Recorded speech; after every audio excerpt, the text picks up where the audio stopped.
Matar la kriptonita. Audiolibro de John Bevere. Destruye lo que roba tu fuerza.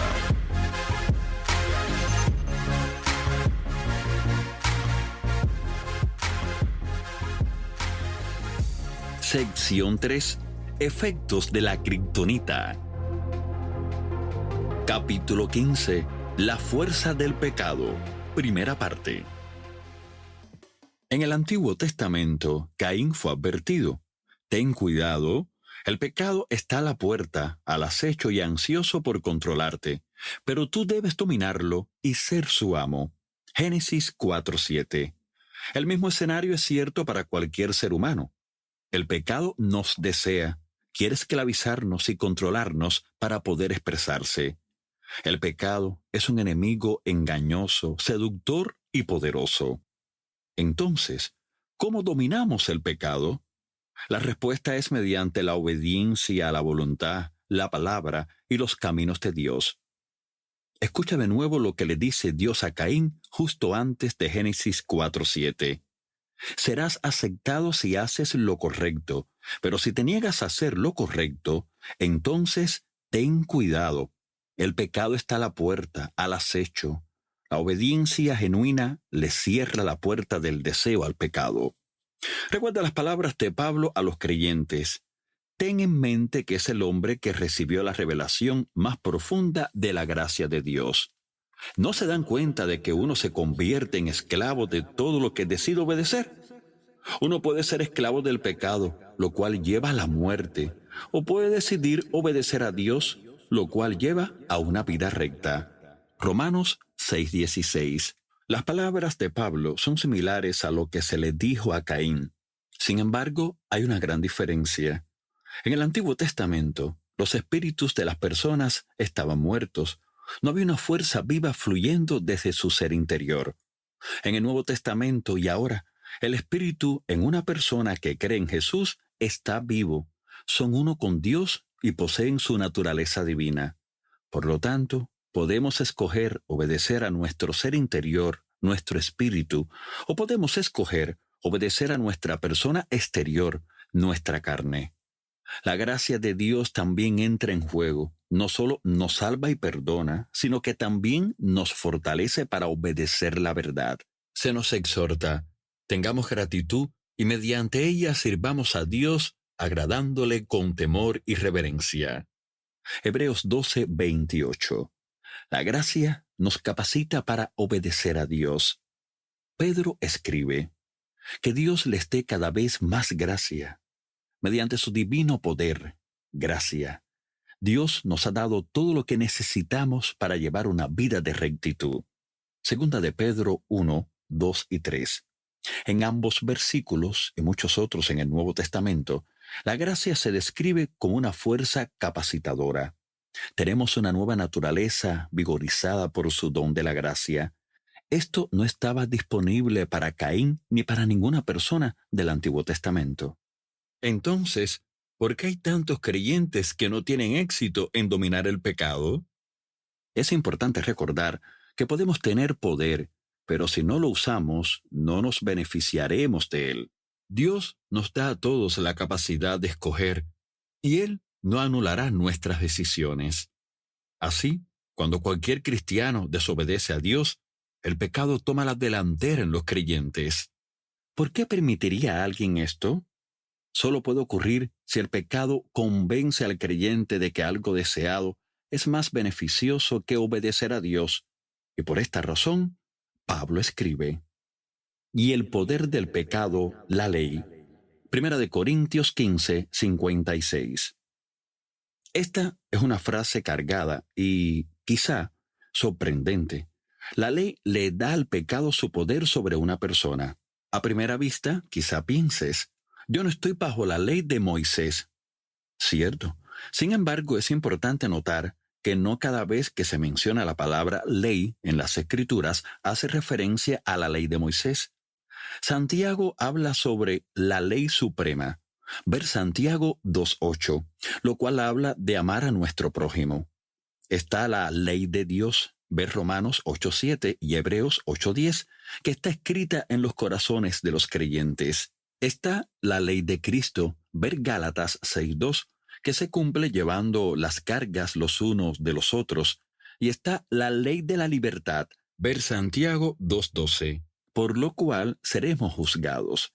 Y existen incluso más de estas leyes. Pablo no está hablando de ninguna de estas leyes o de la ley de Moisés en 1 Corintios 15:56. Entonces, ¿a qué ley se está refiriendo Pablo que le da al pecado su poder sobre un creyente? Permíteme ilustrarlo antes de identificarlo. Estos son algunos de los típicos pensamientos o frases dichas por alguien bajo la ley que Pablo menciona. No debería ver esta película porque contiene desnudos y groserías. O tengo que diezmar. O no debería mirar a esa mujer que lleva la ropa muy ajustada. ¿Qué tipo de ley identifican estas frases? Una persona que dice esas cosas u otras parecidas es alguien que está restringido por la palabra de Dios en lugar de ser su delicia. Él o ella ve la palabra de Dios como restrictiva o coercitiva, que son antítesis de las palabras del salmista. El hacer tu voluntad, Dios mío, me ha agradado, y tu ley está en medio de mi corazón. Salmos 48. La persona que está bajo la ley no desea apasionadamente hacer la voluntad de Él. Ver Juan 7:17. En esencia, esta frase lo resume todo. Me gustaría, pero la palabra de Dios dice lo contrario. Y tenemos el ejemplo perfecto de esta actitud en el Antiguo Testamento. Un profeta que no estaba sincronizado.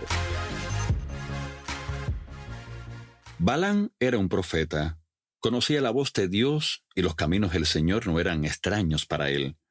El rey de Moab, que también reinaba sobre el pueblo de Madián, era un hombre llamado Balac. Los ciudadanos de todo el ámbito de este rey estaban aterrados porque el pueblo de Israel avanzaba hacia ellos. Los israelitas acababan de saquear Egipto, la nación más poderosa del mundo, y cruzaron el Mar Rojo.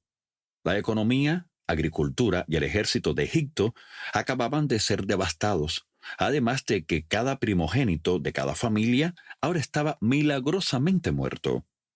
Después de que Israel salió de Egipto, se encontró con la resistencia de los amorreos y también los derrotaron totalmente.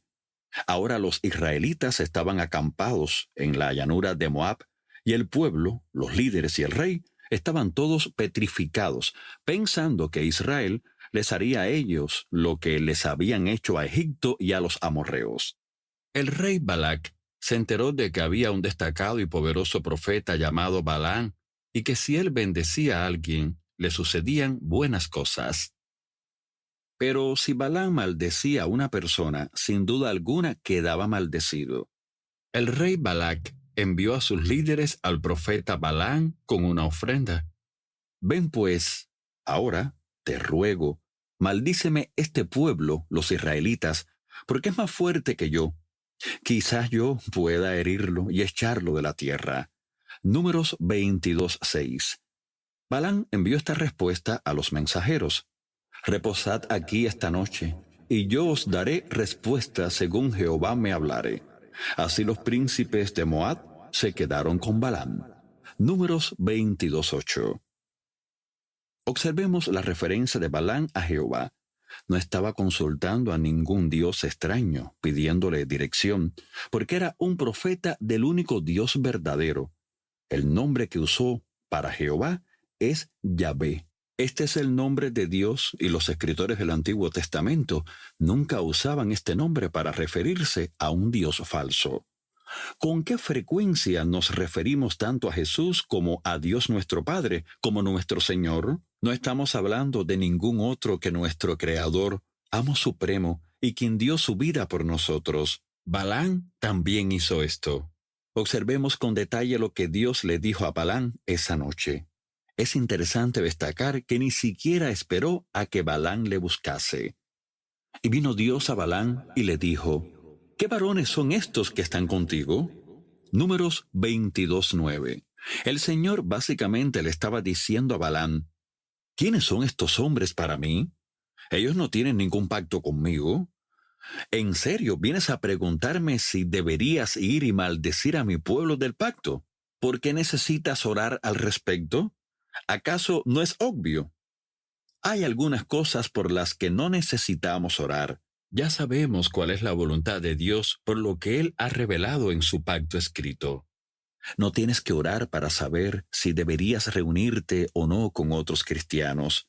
Dios ya ha dicho, y no dejemos de congregarnos como lo hacen algunos. Hebreos 10:25. No tienes que orar para saber si das una ofrenda a quienes te ministran, porque las Escrituras dicen, del mismo modo el Señor ordenó que los que predican la buena noticia sean sostenidos por los que reciben el beneficio del mensaje. Primera de Corintios 9:14. No tienes que preguntar si puedes entablar o animar a que otros tengan una relación homosexual. Dios lo ha dejado claro. ¿No se dan cuenta de que los que hacen lo malo no heredarán el reino de Dios? No se engañen a sí mismos. Los que se entregan al pecado sexual o rinden culto a ídolos o cometen adulterio o son prostitutos o practican la homosexualidad o son ladrones o avaros o borrachos o insultan o estafan a la gente, ninguno de esos heredará el reino de Dios. Primera de Corintios 6, 9 y 10. No necesitarás preguntarle a Dios si puedes evadir impuestos. Eso es robar. O acostarte con tu novio o tu novia antes de casarte. Eso es pecado sexual. O comenzar una relación con la esposa de otro hombre. Eso es adulterio. Y la lista continúa. Tenemos muchos mandamientos en el Nuevo Testamento que ya nos dejan la voluntad de Dios perfectamente clara. En esencia, Dios siguió diciéndole, «Está bien, Balaam, como no te has enterado bien, o mejor dicho, no has querido enterarte bien, te voy a decir claramente cuál es mi voluntad. No vayas con ellos ni maldigas al pueblo, porque bendito es». Números 22:12. Aquí no es necesaria ninguna interpretación. Ahora observemos la respuesta de Balaam al mandato divino. Así Balaam se levantó por la mañana y dijo a los príncipes de Balac, «Volveos a vuestra tierra, porque Jehová no me quiere dejar ir con vosotros». Números 22:13. La mayoría aclamaría a Balaam, aplaudiríamos su obediencia y diríamos, «Es un buen hermano». Sin embargo, hay una pista en esta frase que nos debería hacer pensar lo contrario. Observa que dice, «Jehová no me quiere dejar ir». No dice, «Jehová me ha dejado claro cuál es su deseo, por lo tanto no iré». Usa las palabras «no me quiere dejar». Piensa en este ejemplo. Un grupo de amigos de la escuela secundaria decide ir a comprar y después ver una película. Amy le ha pedido permiso a sus padres para ir. Su respuesta fue, «Amy, vamos a tener una reunión familiar esta noche, así que nos gustaría que te quedaras con nosotros». Los amigos de Amy van a su casa y tocan a la puerta para recogerla. Cuando Amy abre la puerta, ellos dicen, «¿Estás lista?». La respuesta de Amy, dicha con el ceño fruncido, es, «No puedo ir». En otras palabras, «Quiero ir con ustedes, chicos, pero me tengo que quedar en casa para una reunión familiar». Ella está siendo restringida por los deseos de sus padres de lo que realmente ella querría hacer. Las palabras de sus padres son una ley para ella. Eso es exactamente lo que dijo Balaam. Un trato más dulce. Así que los ancianos de Moab regresaron al rey y reportaron cuál era la respuesta de Balaam. Sin embargo, el rey no se quedó satisfecho y no estaba dispuesto a aceptar un no por respuesta. Así que contraatacó, enviando más ancianos con más honor y una ofrenda mayor que ofrecer por el trabajo de Balaam. Las palabras exactas del rey fueron, «Porque sin duda te honraré mucho y haré todo lo que me digas. Ven, pues, ahora, maldíceme a este pueblo». Números 22, 16 y 17. Si tu vecino de al lado te dice, te daré algo que tengo. Puede que eso no sea mucho, pero si un rey de toda una nación te hace esa oferta, caramba, es algo enorme. Cuando yo estaba en el instituto, había un conocido humorista llamado Flick Wilson. Una de sus frases famosas era: "El diablo me hizo hacerlo". Era divertido y las personas lo repetían a menudo, pero sus palabras no son ciertas. El diablo no puede hacer que un creyente haga nada. Se nos dice claramente, sino que cada uno es tentado cuando de su propia concupiscencia es atraído y seducido. Santiago 1:1. La palabra clave es seducido. Eso es lo máximo que el diablo puede hacerle a un creyente. Pero no puedes ser seducido por algo que no desees. Si me pusieras una raya de cocaína delante, yo diría: aparta eso de mí. No podría seducirme con eso, porque no tengo el deseo de consumir drogas ilegales. Pero el diablo es astuto y no es ningún vago. No solo tiene asignados demonios para estudiar tu vida, sino que han estudiado a tu padre y a tu madre, y a sus padres y a sus madres. Él sabe las tendencias débiles de tu línea genealógica cuando se trata de deseo. Él había estudiado la vida de Balán y sabía que este profeta tenía un deseo insano de riquezas, recompensas y estatus.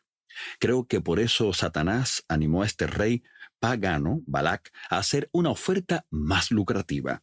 Pero espera, la respuesta de Balán a la oferta más significativa fue fuerte. Aunque Balac me diese su casa llena de plata y oro, no puedo traspasar la palabra de Jehová, mi Dios, para hacer cosa chica ni grande. Números 22:18. De nuevo, aplaudiríamos la postura firme de Balán de no desobedecer la palabra de Dios, incluso cuando se le ofrecía una oferta más sustancial. Sin embargo, de nuevo vemos palabras clave que indican el confinamiento del profeta.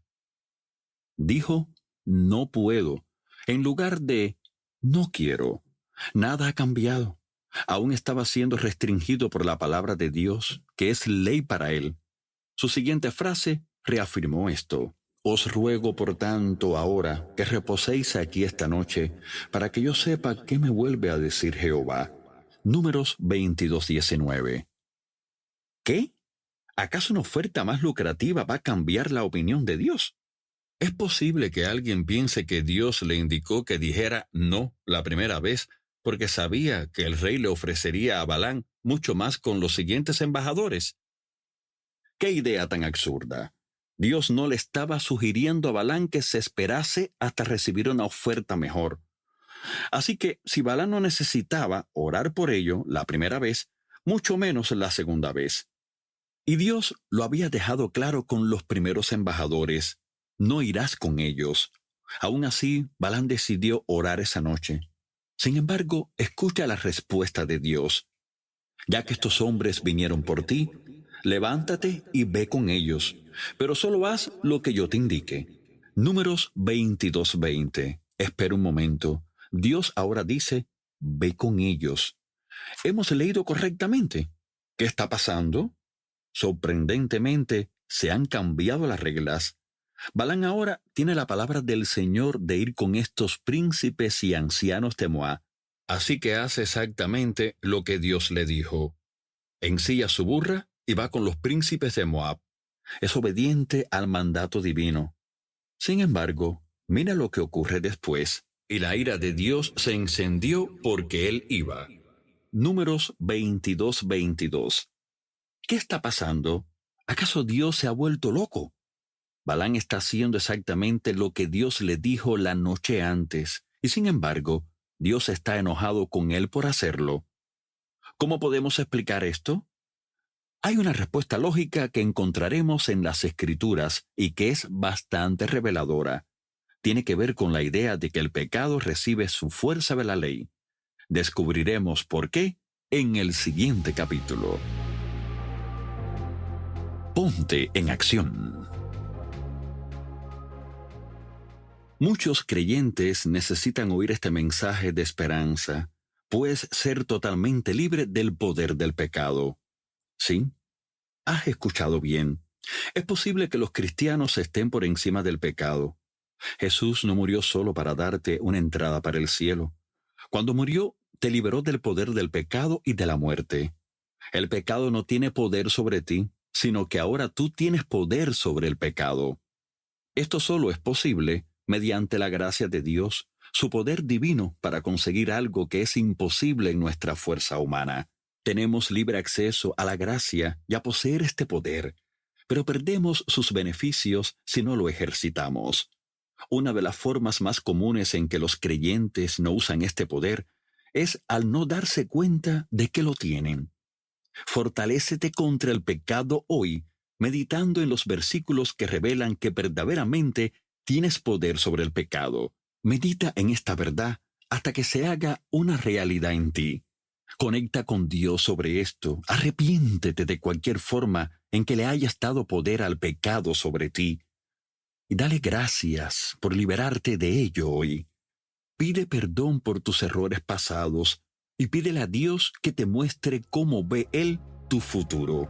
Escribe lo que Él te muestre o te diga.